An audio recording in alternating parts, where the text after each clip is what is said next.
your entire life. And the worst part, you've been lying to yourself too. Right now, as you're watching this, there's someone out there living the life you convinced yourself was impossible. They're getting the respect you beg for. They're commanding the rooms you shrink in. They're building the empire you dream about while scrolling through other people's success at 2 a.m., feeling that familiar ache in your chest, that burning question that keeps you awake. When is it going to be my turn? I used to ask myself that same question. I used to watch people half as smart as me get twice the opportunities. I used to wonder why I was always the one explaining, justifying, proving my worth to people who wouldn't recognize talent if it slapped them across their mediocre faces. I felt that rage, that white-hot fury when you realize you've been playing a game where the rules were designed to keep you losing. But here's what changed everything for me, and it's going to change everything for you. The game isn't rigged against you. You just never learned the real rules. While you were being taught to be nice and wait your turn, others were learning how power actually works. They were studying the psychology of influence while you were studying how to be likable. They were building unshakable confidence while you were building elaborate apologies for existing. The truth that nobody wants to tell you, the reason you're not where you want to be, isn't because you're not good enough. It's because you're still asking permission from people who will never give it to you. You're still waiting for someone else to validate what you already know about yourself. You're still playing by rules that were written by people who needed you to stay exactly where you are. But what if you stopped asking? What if you stopped waiting? What if you stopped being the victim of other people's insecurities and started being the architect of your own inevitable rise? Because that's exactly what's about to happen. In the next few minutes, you're going to learn the 7 psychological principles that separate the people who get everything they want from the people who get what they're given. You're going to understand why some people command respect without demanding it, why some people get opportunities without begging for them, why some people live like kings while others serve like subjects. This isn't theory. This isn't motivation. This is surgical precision applied to the mechanics of human psychology. By the time you finish watching this, you won't just think differently. You'll move differently, speak differently, exist differently in every room you enter. Now, I want you to drop this affirmation in the comments. I am no longer asking. I am choosing. Type it like you mean it, because after today, asking permission will feel like betraying yourself. Number 1. Your mouth is your enemy. When I was 25, I learned one of the most humiliating lessons of my life. I found myself in a polished conference room surrounded by people who made more in a single month than I could make in a year. My heart was pounding, my palms sweating, but my mind kept whispering, "Prove you belong here." So I did what most insecure people do when they feel out of place. I talked. I filled every pause with nervous chatter. I laughed too quickly, tried to sound clever, and mistook noise for value. In my head, I thought participation meant contribution. I thought constant talking would prove I deserved a seat at that table. I could not have been more wrong. Across the table sat the most powerful man in the room. He barely opened his mouth. In fact, I counted. He spoke less than 10 words the entire meeting. Yet, when those words left his lips, the atmosphere shifted. People leaned forward, heads tilted. Every conversation adjusted itself to his presence. Meanwhile, I realized something brutal. The more I spoke, the less I mattered. Every nervous attempt at being witty, every unnecessary explanation, every filler word was me handing out pieces of myself for free. I wasn't proving I belonged there. I was proving how desperate I was to belong. That was the day I discovered a truth that changed everything. Your mouth is your enemy. Every word you spill is ammunition someone else can use against you. Every rushed explanation reveals insecurity. Every time you try to fill a silence, you expose the fact that their comfort matters more to you than your authority. Silence, on the other hand, terrifies people. Why? Because silence is a mirror. When you don't fill the air, people are forced to hear their own thoughts echo back. They start projecting. They wonder what you're thinking, what you're judging, what you're hiding. And in that moment, their imagination makes you far more powerful than anything you could have said. Machiavelli warned us, everyone sees what you appear to be, few experience what you really are. Silence amplifies this truth. When you withhold words, you force people to build their own story about you. They imagine intelligence. They imagine strategy. They imagine strength. And while they reveal their weaknesses through endless chatter, you remain unreadable. I began to practice this ruthlessly. Instead of competing for attention, I observed. Instead of proving my intelligence, I let others prove their lack of it. Instead of talking myself into exhaustion, I measured every word like a blade, unsheathed only when necessary, and the shift was immediate. People began coming to me, chasing my opinion instead of me offering it like a salesman. They started working harder for my approval, because I no longer gave it away cheaply. My silence made them uncomfortable, but it also made them respect me. Here's the paradox most never understand. Silence is not weakness. Silence is not absence. Silence is the ultimate display of control. The man who can sit still, watch others unravel, and resist the urge to explain himself, he owns the room without lifting a finger. Remember this, your words should be expensive. Spend them rarely, spend them wisely, and never forget, silence is the loudest weapon of power. Number 2, your feelings are not your facts. 2 years ago, I experienced a betrayal that cut deeper than any wound a blade could leave. It wasn't about money. It wasn't about status. It was about trust. Someone I had opened up to, someone I believed was safe, took the private struggles I had confessed to them and turned them into a weapon.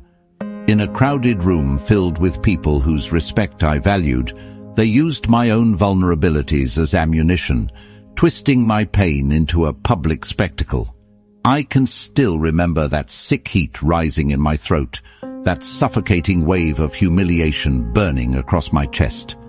My instincts screamed for me to fight back, to explode, to defend myself, explain myself, justify myself.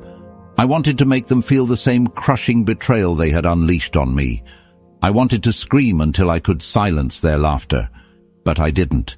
Something inside me, whether it was pride, survival, or the faint whisper of intuition, stopped me from reacting. I sat in silence as my reputation was toyed with. And in that silence, I learned the most valuable lesson of my life. Your feelings are not your facts. Emotions are not your identity. They are not proof of who you are. They are chemical signals, temporary reactions that flare up like sparks. And like sparks, they can either ignite a fire that burns your entire world down, or they can fizzle out harmlessly if you refuse to feed them. That betrayal did not destroy me. It did something far more important. It revealed my strength, the ability to remain calm while someone else revealed their weakness. They thought they were exposing me, but in truth, they were exposing themselves, showing everyone their cruelty, their insecurity, their lack of control. And I showed everyone something else, restraint, power disguised as stillness. This is what emotional untouchability looks like. When someone tries to provoke you, you don't lash out, you collect information. When someone betrays you, you don't crumble, you make mental notes.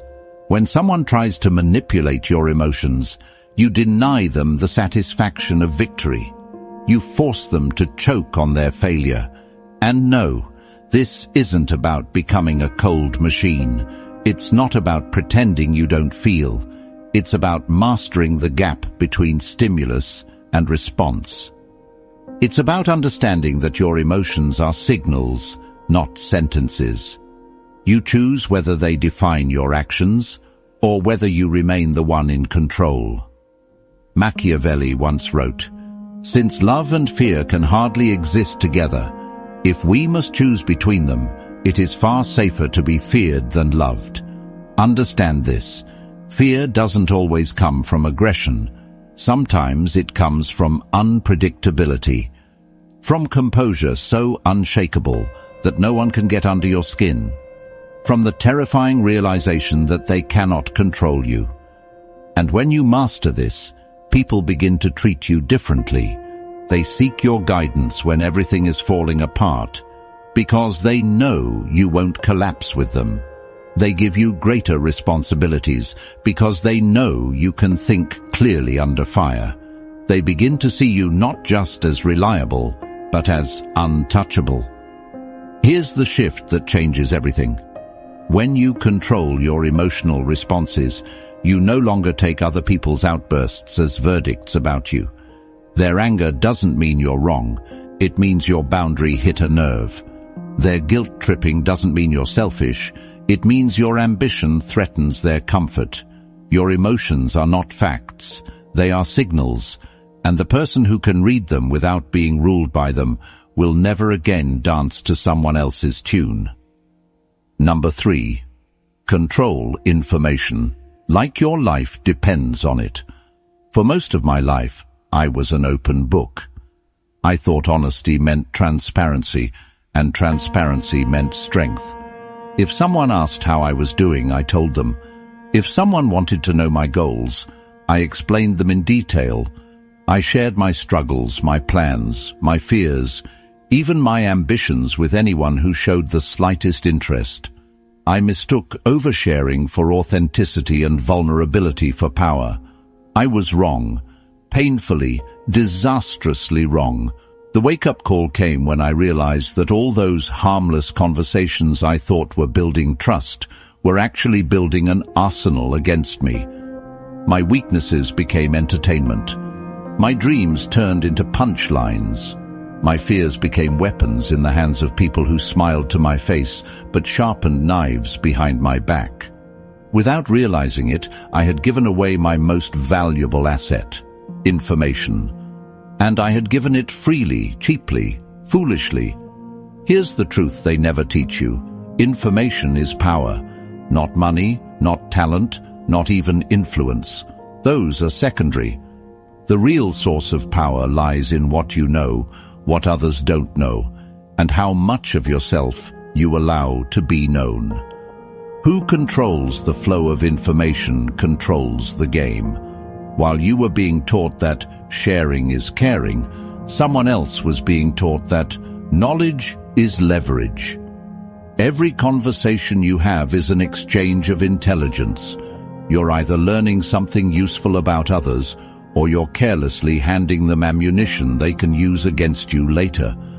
Most people are so desperate to be liked, understood, or validated that they don't realize they're confessing their entire life strategy to people who couldn't care less. Once I understood this, I changed my entire approach. I began treating personal information as if it were classified government documents. Not because I had anything sinister to hide, but because I finally realized that mystery creates respect. Scarcity creates value. And the less people know about the details of your private world, the more they're forced to respect the results you produce publicly. Think about the most powerful figures you know. How much do you really know about their private lives, their weaknesses, their next moves? Almost nothing. That's not an accident. They understand something simple. When people don't know how you do what you do, they're forced to respect the fact that you do it. Machiavelli wrote, "The wise man does at once what the fool does finally." Most people only learn to guard their secrets after they've been betrayed, humiliated, or outmaneuvered. The wise man learns first. He shares little, listens often, and decides when to reveal something not out of impulse, but out of strategy. But here's the other side of this law.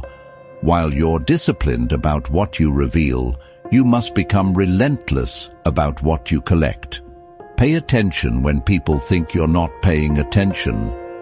Listen carefully when they're bragging, complaining, or trying to justify themselves.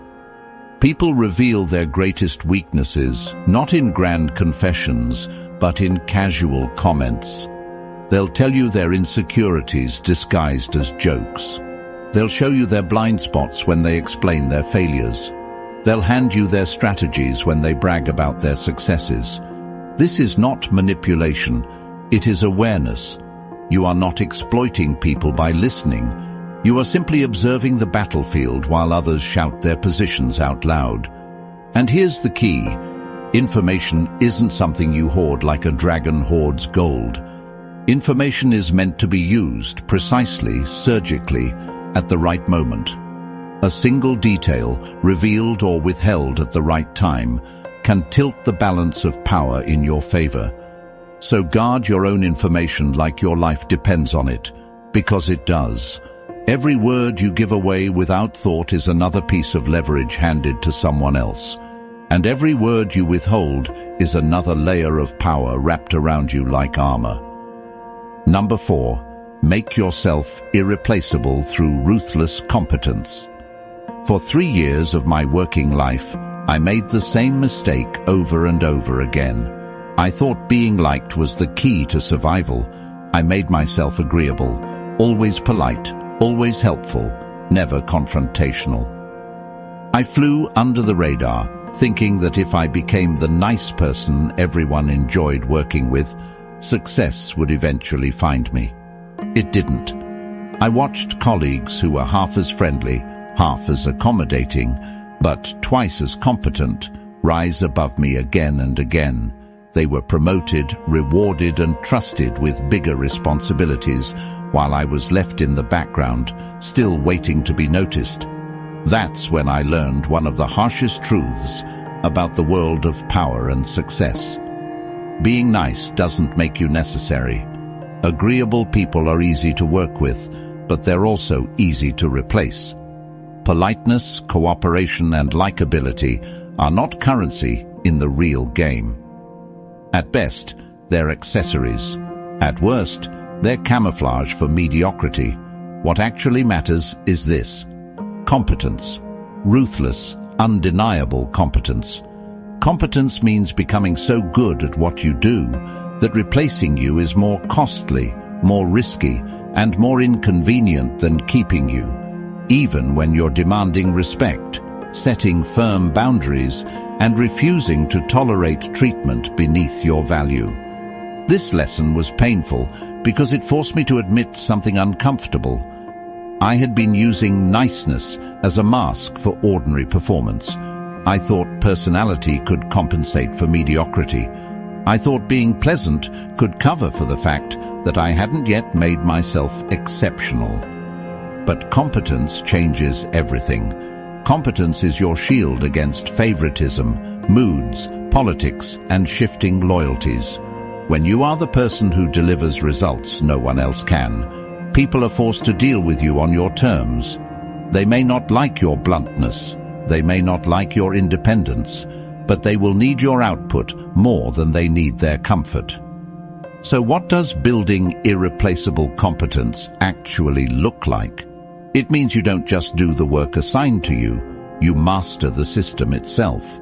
You understand your craft so deeply that even people with decades of experience lean on your knowledge. You don't just meet expectations, you anticipate them.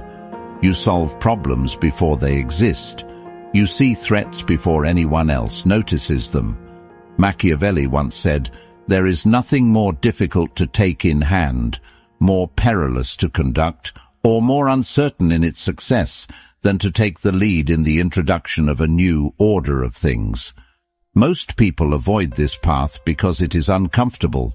True competence means taking risks. It means questioning the way things are done. It means creating better methods, even if you fail along the way. That is why so few people ever become irreplaceable. They would rather be liked than be challenged. But here's the irony. When you commit to ruthless competence, the people who once dismissed you begin to admire you. They stop questioning your every move because the results speak for themselves. They stop trying to manage you and instead try to keep you. The more valuable you become, the less anyone dares to treat you as disposable. I experienced this transformation firsthand. When I shifted my focus from likability to mastery, everything changed. The same people who used to overlook me started asking for my opinion. The same managers who once saw me as replaceable began competing to keep me. Opportunities that were invisible before suddenly opened themselves, not because I was agreeable, but because I was indispensable. Here's the most liberating part. Once you reach this level, you stop competing with other people. You stop worrying about job security. You stop craving recognition.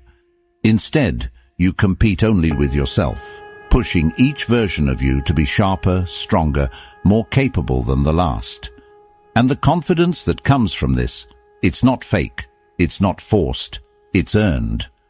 When your work speaks louder than their opinions, confidence is no longer a mask. It is evidence. Competence is the foundation of all power. Build it first. Build it ruthlessly. Build it until removing you becomes unthinkable. Number 5. Never explain yourself to people who are committed to misunderstanding you. There was a time in my life when I wasted endless energy trying to justify my decisions. 5 years ago, I made a choice that to me was obvious. I walked away from a safe, predictable job, one that looked respectable from the outside, but was slowly killing me on the inside. I chose a path that everyone around me labeled as reckless, unrealistic, even delusional. And the moment I made that decision public, the knives came out. Family shook their heads in disappointment. Friends laughed quietly and placed bets on how long I would last before crawling back. Former colleagues whispered about my arrogance. Who does he think he is? He'll be begging for stability within a year. At first, their reaction shook me. These weren't strangers. These were people who supposedly knew me. So I did what most people do when they're doubted. I started explaining. I put together plans, financial breakdowns, timelines. I defended every move with logic and strategy. I tried to reason with them, as if showing them the blueprint of my vision would make them see what I saw. But here's the brutal truth I had to face. None of it mattered. They weren't listening. They had already decided who I was, what I was capable of, and what I deserved.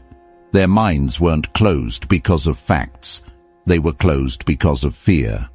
My decision forced them to confront their own inaction, their own smallness, their own excuses, and that made them uncomfortable. That's when I learned one of the most liberating truths of my life. There are people who are not confused about you. They're invested in misunderstanding you. They need you to fail because your success threatens the fragile story they tell themselves about why they haven't tried.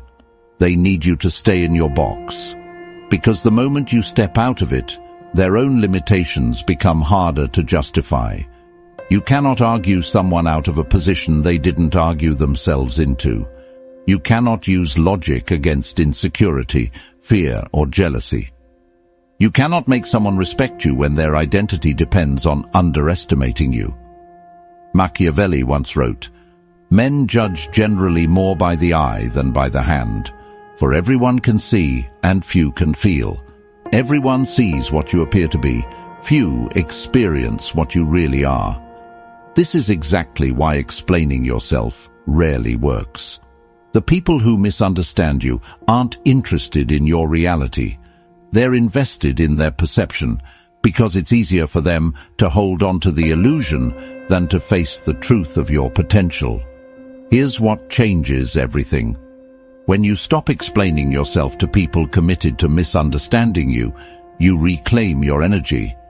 That mental and emotional power can now be redirected where it actually matters, toward building undeniable results, toward relationships that don't require endless justification, toward opportunities that recognize your value without you begging for recognition. The right people don't need you to present a 10-point plan for every choice you make. They trust your judgment, even if they don't fully understand it. The right opportunities don't demand you to shrink yourself into someone else's version of realistic. They come because of your competence, your conviction, your consistency. This doesn't mean you shut yourself off from feedback. It means you become selective. You decide whose opinions are worth your time and whose approval isn't even on your radar. The key is ruthless discernment, knowing the difference between someone offering genuine insight and someone projecting their fears onto you. So, when someone shows you, through their dismissiveness, their resistance, or their refusal to acknowledge evidence, that they're committed to misunderstanding you, believe them. And stop explaining. Their misunderstanding is not your responsibility. Their doubts are not your problem. Their inability to recognize your value does not reduce your value. Your power lies in redirection. Redirect your attention to people who are committed to seeing your worth. Redirect your focus to results that make explanations unnecessary. Redirect your energy into becoming so undeniable that even your critics are forced into silence. Some people need you to be small so they can feel big. Don't play that role for them. Stop handing out explanations like apologies. Start building evidence that speaks louder than any words ever could. In the end, the most Machiavellian move you can make is silence. Not defensive silence, but the silence of someone too busy winning to bother explaining why. Number 6. Build systems, not dependencies. Most people make the same mistake I once did. They confuse freedom with chaos. I used to think freedom meant doing whatever I wanted in the moment, sleeping in, quitting jobs, saying no to responsibilities, avoiding structure. To me, freedom was the absence of rules. But I was wrong. That wasn't freedom. It was fragility disguised as rebellion. Real freedom doesn't come from running away from structure. It comes from building structures that work for you. True freedom means designing systems so strong that your life keeps moving forward no matter who betrays you, no matter who abandons you, no matter who refuses to show up. Systems protect you when people fail you. Most people don't understand this. They build their lives entirely on dependency. Their income depends on one employer. Their confidence depends on their partner's validation. Their daily energy depends on whether their friends invite them somewhere. Their stability depends on their boss's mood. They call it connection, but it's not connection. It's voluntary imprisonment. They've built their lives on foundations they don't own, and then they wonder why they always feel powerless. I learned this the hard way. There was a time when my entire life collapsed in the span of 1 month. The secure job vanished overnight. The forever relationship ended without warning. The friends I thought were loyal disappeared when helping me became inconvenient. In a single season, I realized a brutal truth. Everything I thought I owned was actually borrowed. My security was rented. My worth was outsourced.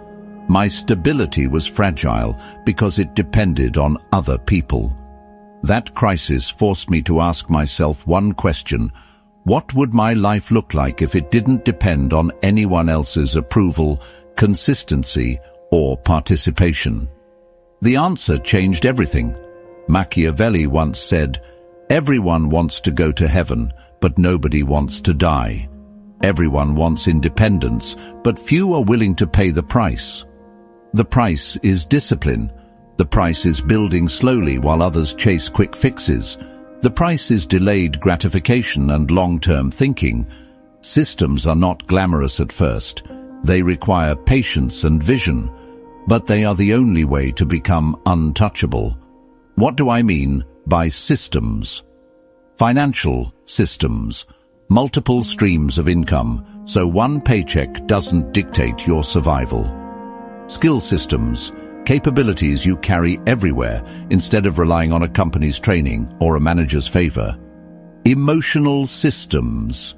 Inner validation that doesn't evaporate when someone withdraws approval. Time systems. A schedule designed around your priorities instead of someone else's calendar. When you build systems, you stop living in constant fear. You stop being afraid of your boss's anger because your livelihood doesn't depend on him. You stop being afraid of relationships ending because your worth isn't tied to someone's presence. You stop being afraid of uncertainty because you've already built stability inside the chaos. And here's the beauty of it. Systems create options. Options create leverage. Leverage creates power. And power, that's real freedom. Dependencies make you desperate. Systems make you sovereign. Dependencies force you to beg. Systems allow you to choose. Since committing to building systems, everything shifted. I no longer tolerate disrespect because I don't need anyone's permission to survive. I no longer chase approval because I've built validation that can't be taken away. I no longer cling to people out of fear because I know my foundation won't collapse if they walk away. Systems make you dangerous because they make you independent. And once you are independent, you can engage with anyone, not from weakness, but from strength. You collaborate because you want to, not because you have to. You walk away because you can, not because you're forced to. Here's the Machiavellian truth.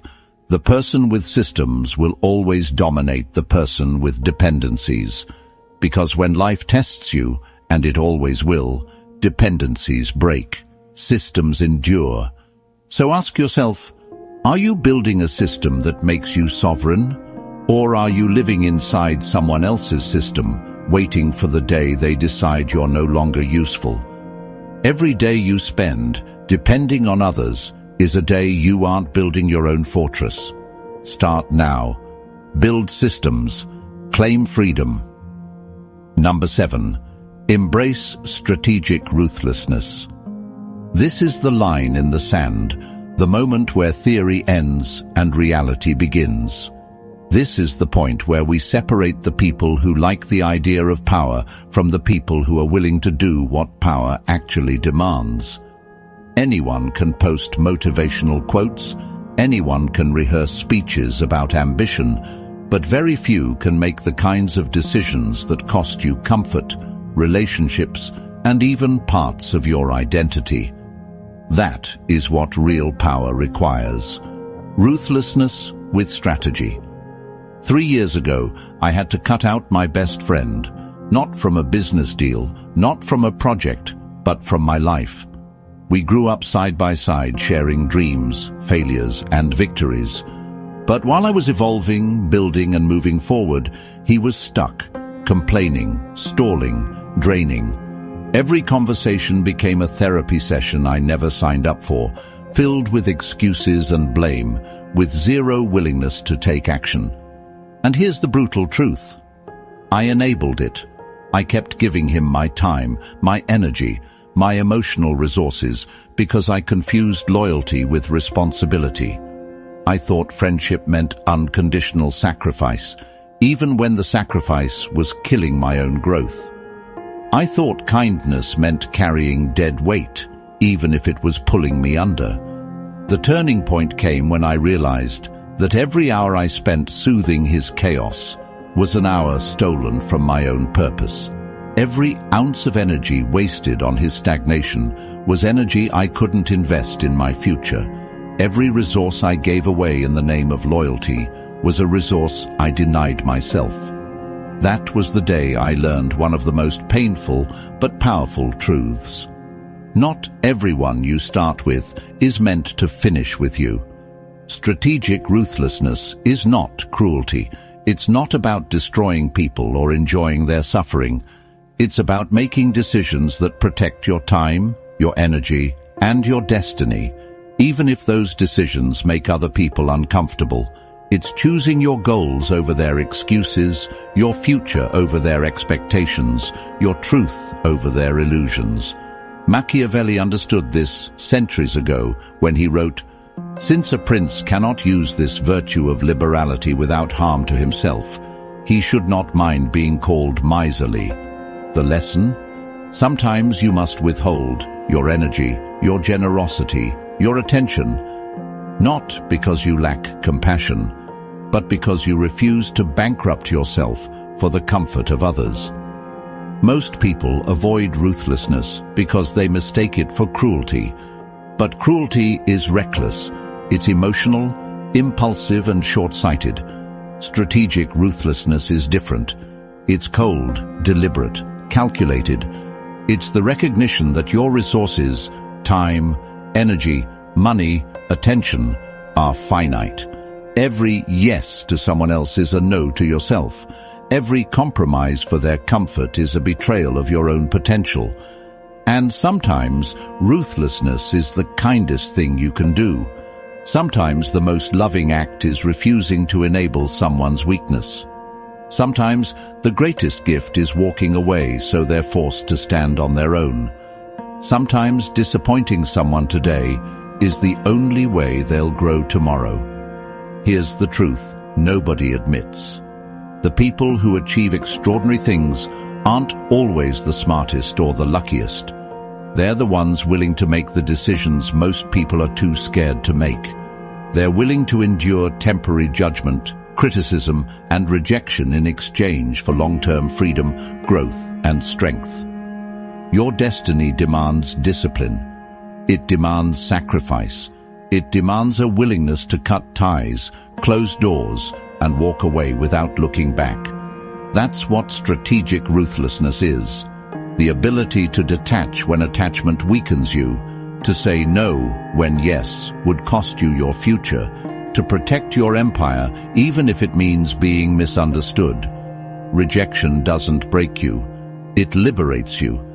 It reveals where your loyalty has been chained to weakness, and it gives you the power to redirect it toward strength. Strategic ruthlessness isn't about being feared. It's about being free. The untouchable truth.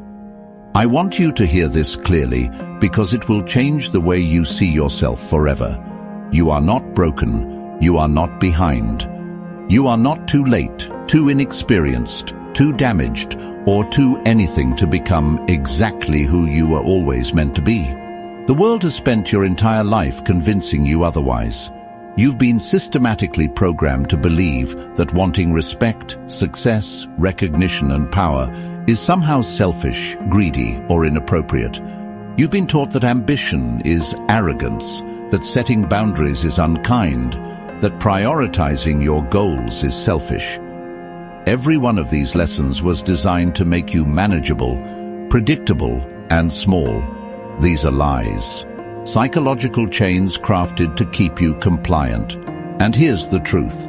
You can remove them the moment you decide you're done wearing them. Everything I've shared with you today comes down to one core realization. You are not here to be liked. You are not here to be comfortable. You are not here to make everyone else feel better about themselves while you settle for mediocrity. You are here to become untouchable, not through noise, not through drama, not through attention-seeking or proving yourself to people too small to recognize excellence. You become untouchable by mastering competence, strategy, emotional control, and systematic independence. By developing skills, systems, and presence so powerful that your mere arrival changes the energy of every room you enter. This journey isn't about becoming someone else. It's about reclaiming who you've always been beneath all the conditioning, the fear, the people-pleasing, the self-doubt. The real you has always been capable, decisive, and powerful. You only need permission from yourself to step into it. Look around. Most people are waiting for their boss to recognize their worth, waiting for their partner to appreciate their efforts, waiting for society to validate their dreams. They're waiting for someone else to give them permission to take up the space they deserve. But you're done waiting. You understand now that permission isn't something anyone gives. It's something you claim, not stolen, not begged for, not demanded, simply claimed. Because you no longer need external validation to know your value. You don't need to announce this transformation. You don't need to explain why you're different, why you're less available for their drama, why their opinions no longer guide your actions. Real power doesn't require explanation. It doesn't need applause. It is obvious in how you carry yourself, in the way your focus, energy, and results speak louder than anyone's judgment. The relationships meant to survive this evolution won't just survive. They'll thrive, built on mutual respect instead of convenience or need. Opportunities that are meant for you will align with you naturally. People who are supposed to see your worth will recognize it without you pointing it out. And the rest. They were never yours to begin with. They were placeholders, warming space until someone truly aligned with your vision arrived. This isn't the end of your journey. It's the beginning of your sovereignty. The moment you stop asking for permission and start claiming your place. The moment you stop explaining yourself to people committed to misunderstanding you and start building with those committed to growth. The moment you stop trying to be everything to everyone and start being irreplaceably valuable to the right people. You already have everything you need to become untouchable. You always did. The only question left is, are you ready to stop pretending you don't? Are you ready to move without apology? To exist without justification, to command respect without asking for it. You don't need to be louder. You don't need to prove anything. You just need to be the one they remember in silence. If you're done being controlled, hit like. If you're ready to claim your power, subscribe. You don't need permission anymore. Take what's always been yours.